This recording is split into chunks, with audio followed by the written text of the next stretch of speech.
اور خدا سے محبت کرو. لو thy neighbor as thyself اسی کا عکس ہے کہ اپنے پڑوسی سے بھی ایسے ہی محبت کرو جیسے اپنے آپ سے کرتے ہیں. یہ ساری چیزیں جو ہے در حقیقت واقعہ یہ کہ صحیح ہے اور اسلام میں بھی یہ چیزیں بتمام و کمال موجود ہیں. یہی وجہ ہے کہ اللہ تعالیٰ کا جو تعارف قرآن مجید کراتا ہے بالکل آغاز میں الحمدللہ رب العالمین الرحمن الرحیم مالک یوم الدین. اگرچہ جزا و سزا کے دن کے مالک کا تصور لایا گیا 20 کی آیت میں، لیکن وہ بھی بڑے نرم الفاظ میں جزا و سزا کے دن کا مختار مطلق. باقی جو اس کی شان نمایاں کی گئی ہے وہ تو قابل تعریف ہستی ہے جس میں تمام محاسن اور کمالات موجود ہیں، اور وہ تمام جہانوں کی پروردگار ہے، پالنہار ہے، محافظ ہے، وہ رحمان ہے، رحیم ہے. اس کی رحمت چھوٹے بانٹے ہوئے سمندر کے مانند بھی ہے اور ایک مستقل مزاجی کے ساتھ رواں دواں دریا کے مانند بھی ہے کہ جس میں تسلسل ہوتا ہے. اب یہ جو تعارف ہو رہا ہے اللہ تعالیٰ کا، ظاہر بات ہے کہ یہ کسی خوفناک اور ڈراؤنی ہستی کا تعارف نہیں ہے، بلکہ ایک ایسی ہستی کا تعارف ہے جو خود بھی محبت کرنے والی ہے، ودود ہے، شفیق ہے، رؤوف ہے، رحیم ہے.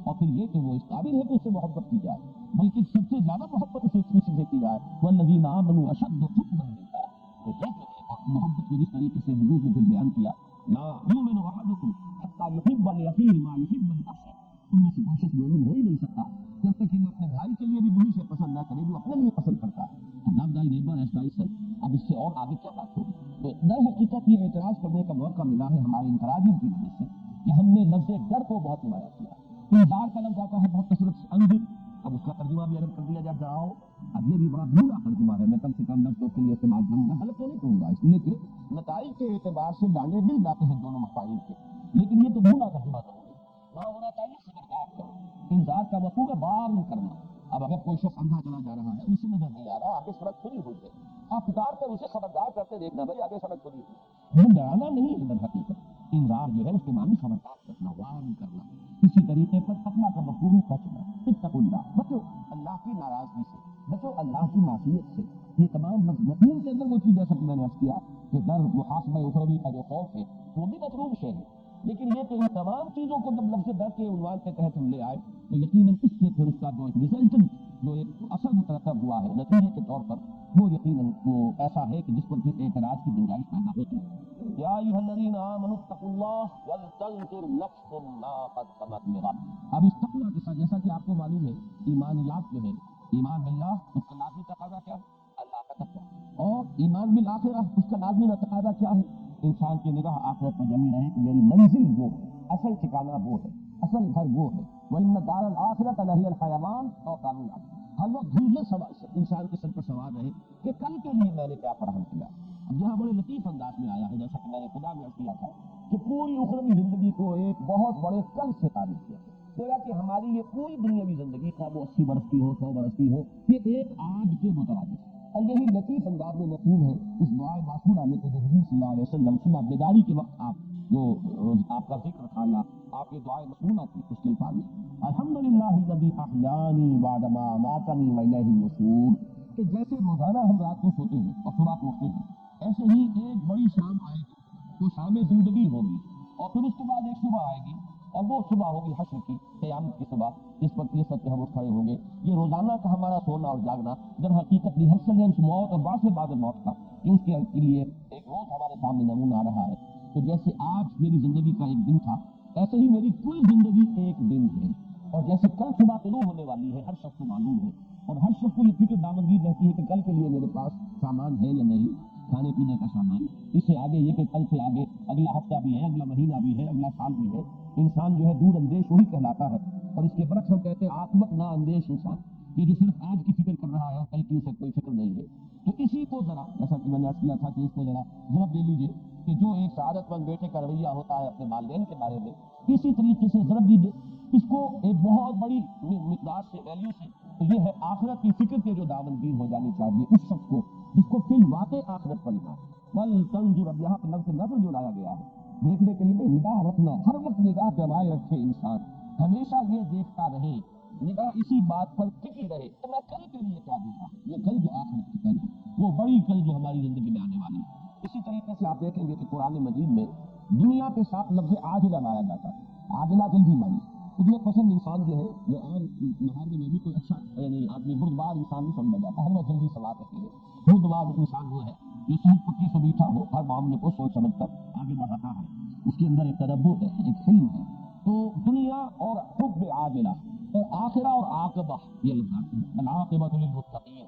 آخرہ دنیا کے مقابلے میں اور عاجلہ اور عاقبہ یہ ایک دوسرے کے مقابلے میں آئیں گے۔ یہ در حقیقت وہی کہ جو عام ہمارے محاورے میں بھی آتا ہے کہ وہی سب دانا سمجھا جاتا ہے، جسے کل کی بھی فکر ہو، مستقبل کا بھی خیال ہو، کچھ وہ مستقبل کے لیے پس انداز کر رہا ہو، کچھ آئندہ جو پیش آنے والے مراحل ہیں ان کی بھی اسے فکر آج ہو رہی ہو، تو اسی طریقے سے کسی کو ہزار سے اور کروڑ سے ضرب دے لیجیے تو محسوس ہوگا کہ یہ فکر دامنگیر رہنی چاہیے ہر انسان کو اگر اسے واقعتاً آخرت پر ایمان ہے۔ وَلْتَنظُرْ نَفْسٌ مَا قَدَّمَتْ لِغَدٍ وَاتَّقُوا اللَّهَ، دوبارہ اللہ کا تقویٰ اختیار کرو، اللہ کی ناراضگی سے بچو، اللہ کی معصیت سے بچو، اللہ کی محرمات سے اجتناب کرو، اللہ کے احکام کو بجا لاؤ۔ ان اللہ خبیر بما تعملون، اور یہاں لفظ خبیر پر میں نے اس سے پہلے بھی کئی مرتبہ گفتگو کی ہے، سورہ حدید کی ابتدا میں بھی یہ اس طریقے سے آیا ہے، سورہ تغابن میں بھی کہ پہلے بصیر آتا ہے پھر خبیر آتا ہے۔ خبیر میں زیادہ گہرائی ہے، اس لیے کہ باخبر ہونا کسی شے سے، اور خبر کے مختلف ذرائع ہو سکتے ہیں، بصارت کی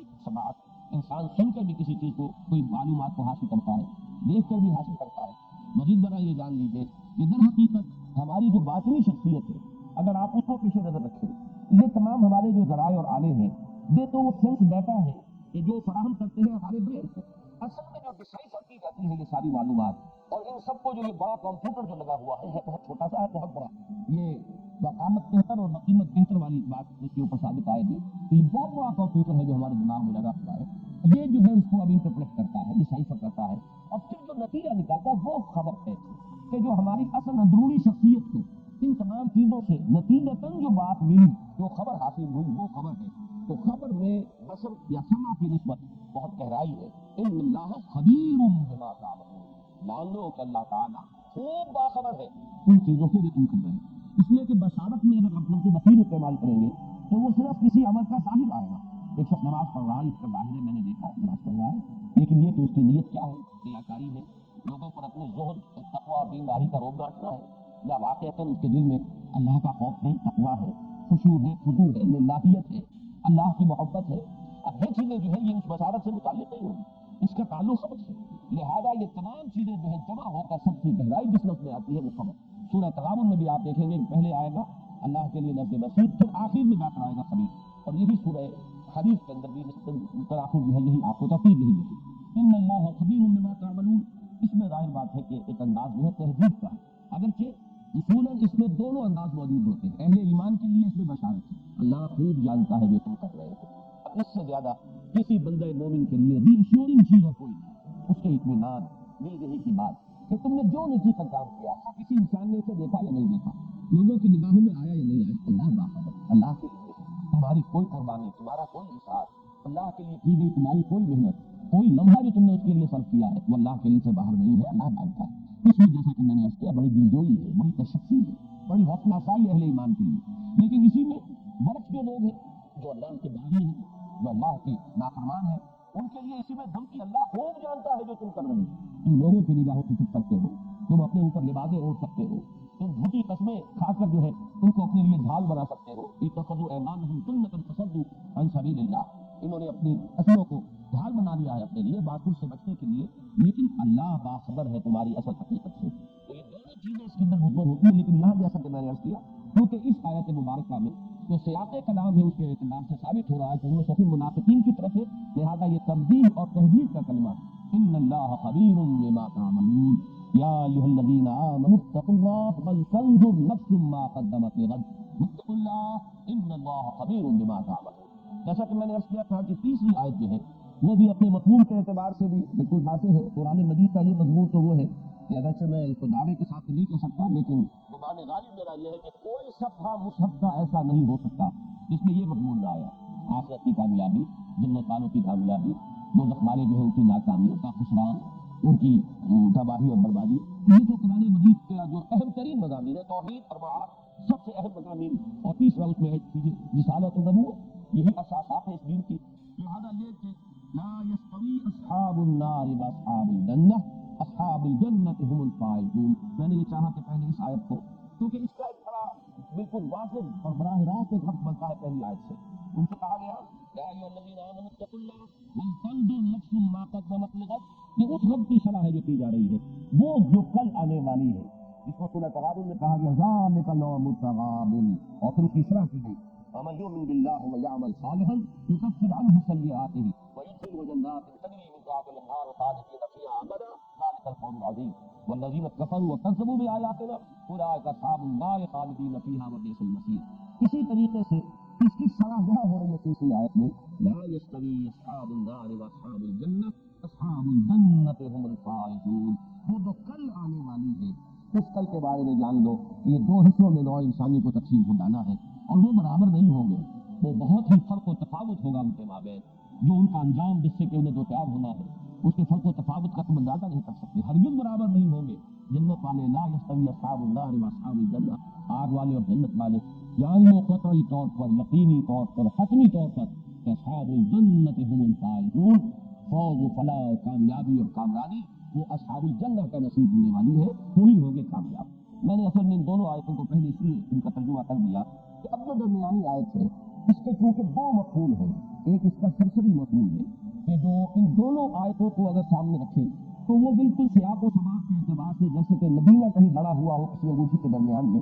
ایسے ہی ان دو آیتوں کے درمیان یہ نگینہ جڑا ہوا نظر آئے گا، اگرچہ اس کا جو گہرا مفہوم ہے اس کے اعتبار سے بحث ہمیں تفصیل بعد میں کرنی ہے، لیکن یہاں اس نگینے کے اعتبار سے اسے پہچان لیجیے کہ اس آیت کا اکثر مفسرین نے جو مفہوم لیا وہ یہی ہے جو اب میں بیان کر رہا ہوں، اور وہ کیا ہے وَلَا تَكُونُوا كَالَّذِينَ نَسُوا اللَّهَ فَأَنسَاهُمْ أَنفُسَهُمْ، اور مت ہو جانا ان لوگوں کے مانند جنہوں نے اللہ کو بھلا دیا کہ اللہ نے انہیں غافل کر دیا اپنے آپ سے۔ اب یہاں پر اپنے آپ سے غافل کر دینے کا مطلب اکثر و بیشتر مفسرین نے یہ لیا ہے کہ انہیں اپنے حقیقی نفع و نقصان سے بے خبر کر دیا، انہیں یہ احساس نہ رہا کہ اصل کامیابی کون سی ہے اور اصل ناکامی کون سی، اپنے اصل نفع و نقصان کو پہچانتے تو تقویٰ کی نبی سے تیار کرتے۔ اللہ تعالیٰ نے چونکہ انہوں نے اللہ کو نظر انداز کر دیا، اللہ کو بھلا دیا، اللہ سے منہ موڑ لیا، اللہ سے پیٹھ موڑ لی، لہٰذا اللہ نے انہیں اپنے اصل نفع نقصان سے، اپنے اصل خیر و شر سے، اپنے اصل فائدے اور نقصان سے انہیں بے خبر کر دیا، ان کی نگاہ وہاں سے ہٹ گئی، اس لیے کہ اصل نفع تو اس میں تھا اللہ کے احکام پر عمل کرتے اور جنت والوں میں سے بنتے،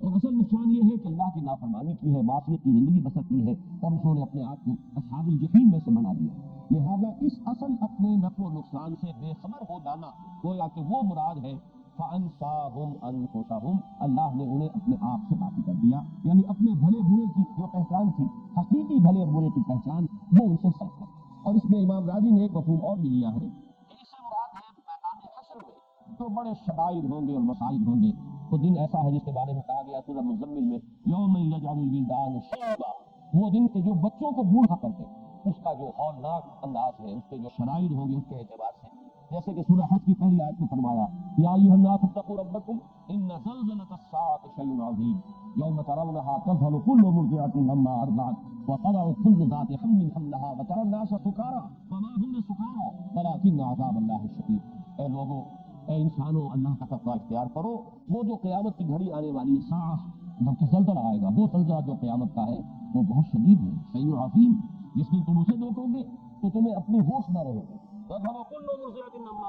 ہر دودھ پلانے والی اپنے بچے کو بھول جائے گی اور لوگوں حمل والیوں کے حمل گر جائیں گے، اس کی دہشت ناکی کا یہ عالم ہوگا۔ تو بعض حضرات نے اس مفہوم کو بھی اسی معنی میں لیا ہے کہ وہ میدان حشر ایسا ہوگا جسے ہم معاملے میں کہتے ہیں کہ لوگوں کو اپنے تن کا ہوش کرے، یہ جو فَأَنْسَاهُمْ أَنفُسَهُمْ،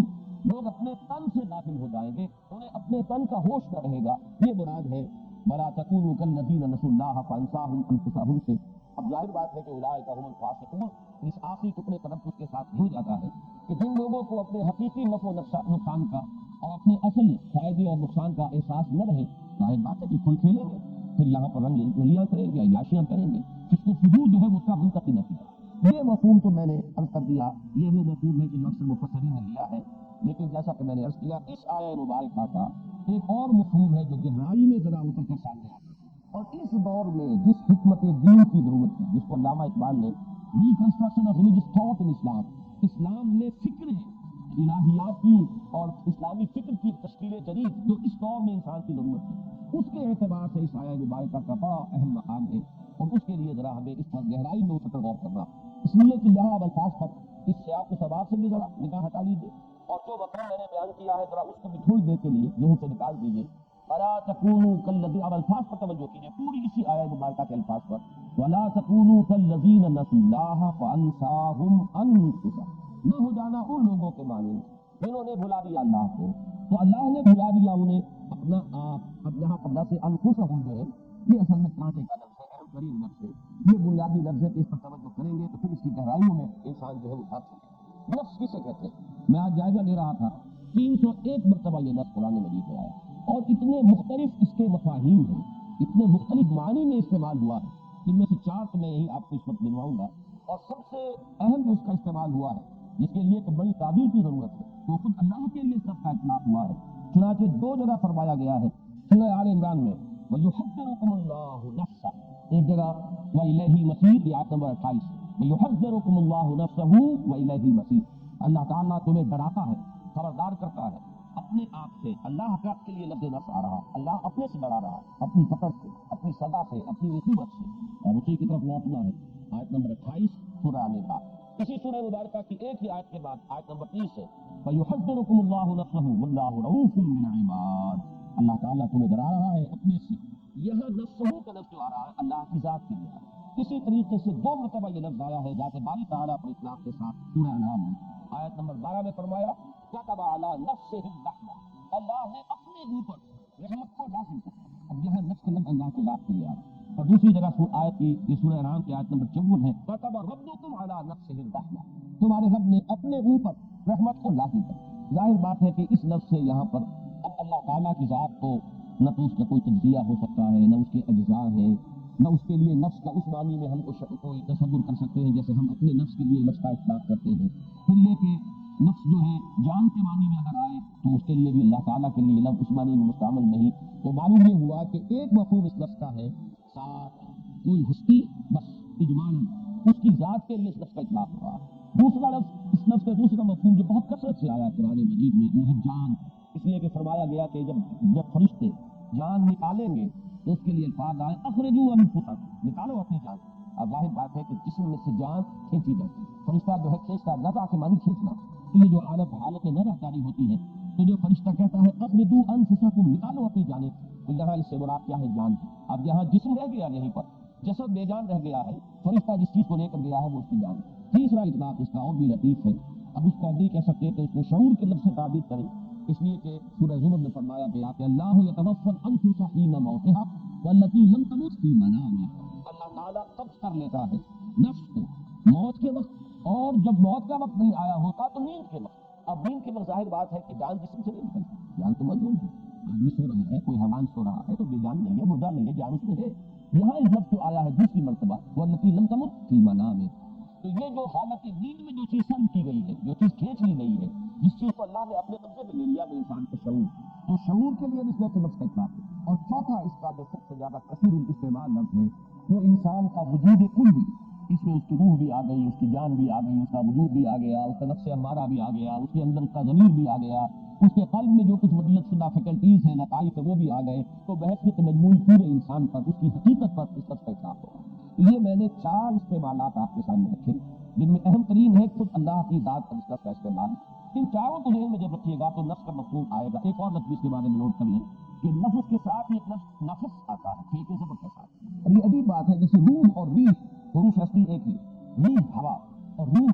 اصول کے بارے میں تو بڑی طویل بحثیں جو ہے ہم مختلف اوقات میں کرتے رہے ہیں، اور مسجد میں جمعے کے خطابات میں دونوں یہی مضمون جو ہے 3-4 جمعوں سے زیر بحث چلا آ رہا ہے۔ روح اور ریح میں جو تعلق ہے وہی نفس اور نفس میں، نفس اس سانس کو کہتے ہیں جو آتا ہے اور جاتا ہے، ہوا اندر داخل ہوتی ہے پھیپھڑوں میں اور پھر باہر نکلتی ہے،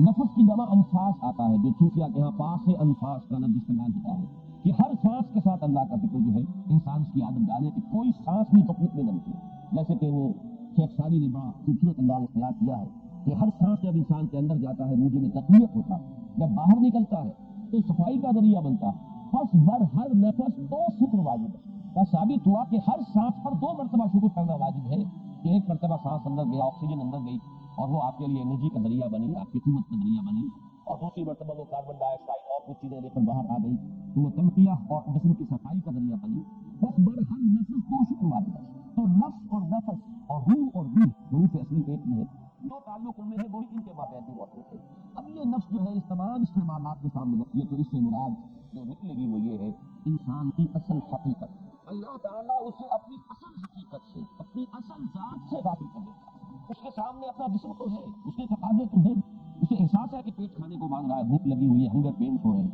اسے احساس ہے کہ سردی ہے، مجھے کوئی گرم کپڑا جو ہے استعمال کرنا چاہیے، اوڑھ لینا چاہیے، اسے اپنے جسم کے تقاضوں کا پورا پورا احساس ہے۔ لیکن جو اس کی اصل حقیقت ہے، جو اصل انسان اس میں مضمر ہے، جو اس کا حقیقی وجود ہے، جس کی بنا پر وہ اشرف المخلوقات ہے، جس کی بنا پر اس کا یہ مقام عبداللہ مخلوقات کے اندر جو اللہ نے عطا فرمایا، وَلَقَدْ كَرَّمْنَا بَنِي آدَمَ وَحَمَلْنَاهُمْ فِي الْبَرِّ وَالْبَحْرِ وَرَزَقْنَاهُمْ مِنَ الطَّيِّبَاتِ وَفَضَّلْنَاهُمْ عَلَىٰ كَثِيرٍ مِّمَّنْ خَلَقْنَا تَفْضِيلًا، اس سے وہ غافل ہو جاتا ہے۔ یہ ہے در حقیقت وہ شے کہ اس آیت کو اب رکھیے ایک مقولہ یا بعض ہمارے ہاں صوفیہ تو اس کو حدیث کی حیثیت سے پیش کرتے ہیں، محدثین اسے حدیث کی حیثیت سے تو قبول نہیں کرتے، لیکن ہمارے ہاں بہت سے حضرات جو ہے ان سے ایک حکیمانہ قول، کسی کے حکیمانہ مقولے کی حیثیت سے تسلیم کرتے ہیں، اور وہ در حقیقت اس آیت مبارکہ کا کون نص؟ من عرف نفسہ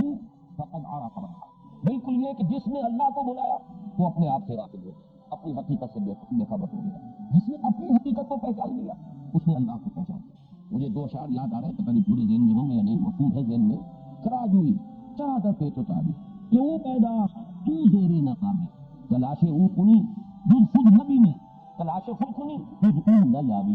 اس کو تلاش کر رہے ہو۔ یہ تو انسان کے اندر ایک فطری جذبہ ہے۔ میں نے کئی دفعہ کیا ہے اپنی مسلموں میں کہ ہائی اسکول میں تقریباً 5 سال تک متواتر ایک دعا ہم صبح پڑھتے رہے، مجھ کو تیری جستجو، مجھ کو تیری تلاش ہے، خالق میرے کہاں ہے تو، مجھ کو تیری تلاش ہے۔ اب یہ ایک واقعہ ہے کہ فطرت انسانی میں تلاش مضمر ہے، ایک بے چینی سی، جو خصوصاً زیادہ حساس اور ذہین و فہیم لوگ ہوتے ہیں ان کے اندر ایک بے قراری، ایک بے چینی کی ہوتی ہے، جس کو کہ مولانا روم نے تعبیر کیا ہے جسنو از نئے چو حکایت میں کنت بس جدائی ہا شکایت میں کنت۔ معلوم ہوتا ہے کہیں سے کوئی ہجر کی کیفیت ہے، کہیں سے کوئی علیحدگی ہو گئی ہے، اپنے بمبے سے کہیں ہم جدا ہو گئے ہیں، اپنے مرکز سے کہیں منقطع ہو گئے ہیں۔ یہ بے قراری اور بے چینی جو ہے اس میں انسان تلاش کرتا ہے، مجھ کو ہے تیری جستجو، مجھ کو تیری تلاش ہے۔ اب اس کا ہے یہ علامہ اقبال کے اشعار ہے، ترائی کس کو تلاش کر رہے ہو بھائی؟ چرا کر پیچ اتاری، کس لیے پیچ اتاری؟ یہ بے قراری، یہ بے چینی، ترائی چرا کر پیچ اتاری،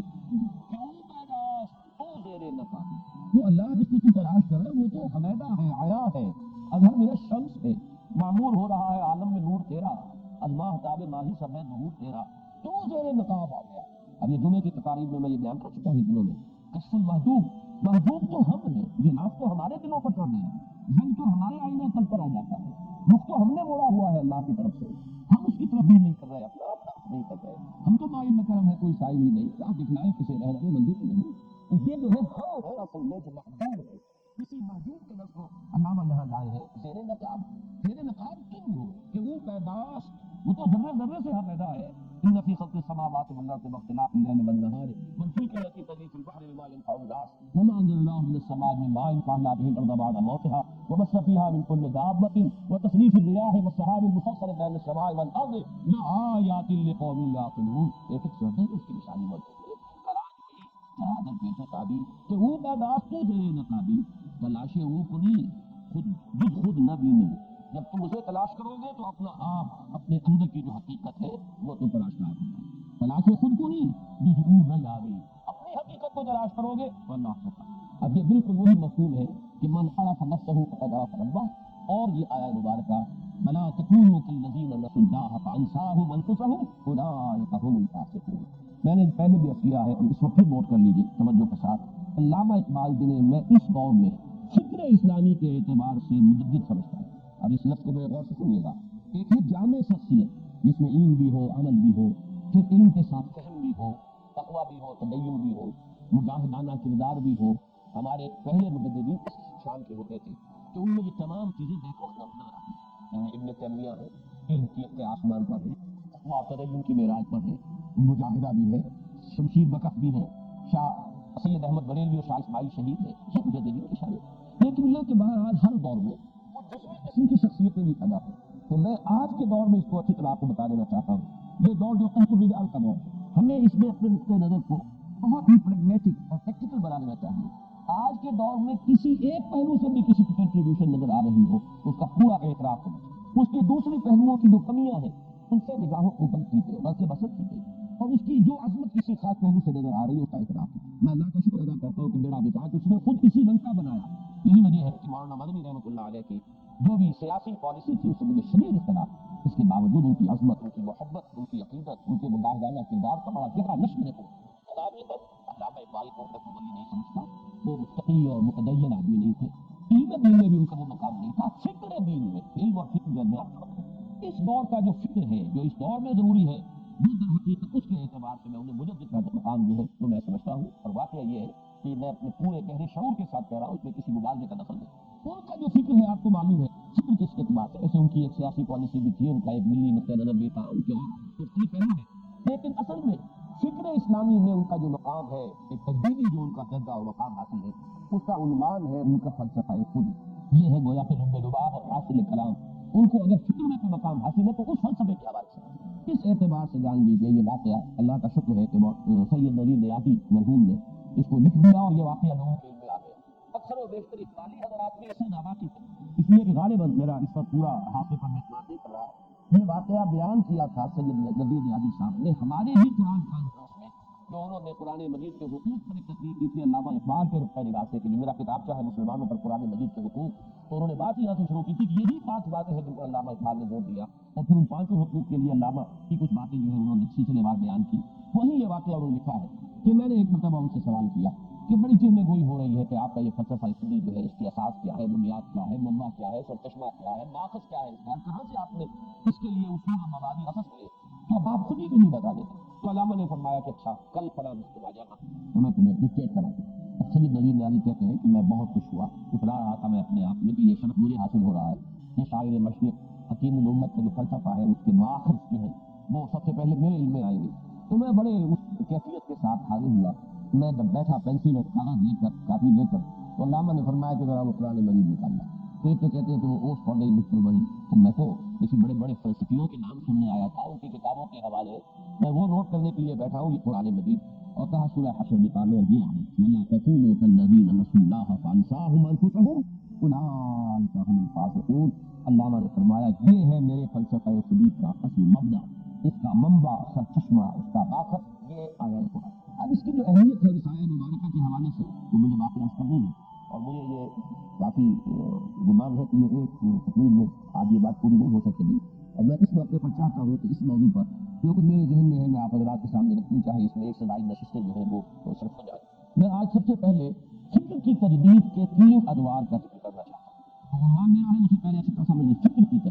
تجدید کے جیسا کہ میں عرض کر چکا ہوں مختلف گوشے، مثلا سب سے پہلے مجدد امت جو ہے وہ عمر بن عبدالعزیز رحمہ اللہ، جن کو کہ خلیفہ راشد شمار کیا گیا ہے کہ 5ویں خلیفہ راشد عمر بن عبدالعزیز رحمہ اللہ۔ لیکن ظاہر بات ہے کہ ان کی تجدید کس وقت میں تھی؟ اس وقت تک مسلمانوں کے عام نہ کوئی فکری گمراہی آئی تھی، نہ کوئی عقیدے کا اختلاف پیدا ہوا تھا، نہ کوئی باہر کا فلسفہ حملہ آور ہوا تھا، نہ کوئی بیرونی منطق آئی تھی، نہ کوئی نیا سائنس کا علم جو ہے اس نے آ کر مسلمانوں کے عقیدوں کو جھنجوڑا تھا، ایسی کچھ ہے نہیں۔ بالعموم کو چستوں فضول بھی نہیں تھا۔ وہ دور تو یوں سمجھیے کہ دور خلافت راشدہ کے بعد تو ابھی بہترین دور نہیں، اور جب تک دور بنو امیہ رہا تو اصل عربی اسلام تھا، اس کی بہت سی جو خصوصیات ہیں وہ برقرار رہی۔ یہ تو بعد میں دور بنو عباس میں ہوا ہے، کیونکہ ان کے پیچھے اصل قوت عجمیوں کی تھی، لہٰذا عجمی اثرات جو ہے دور بنی عباس کے فوراً بعد شروع ہو گئے ہیں آغاز کے ساتھ ہی، لیکن دور بنو امیہ کی حد تک اصل عربی اسلام جو ہے اس کی خصوصیات برقرار۔ تو صرف 2 چیزوں میں خرابی پیدا ہوئی، ایک یہ کہ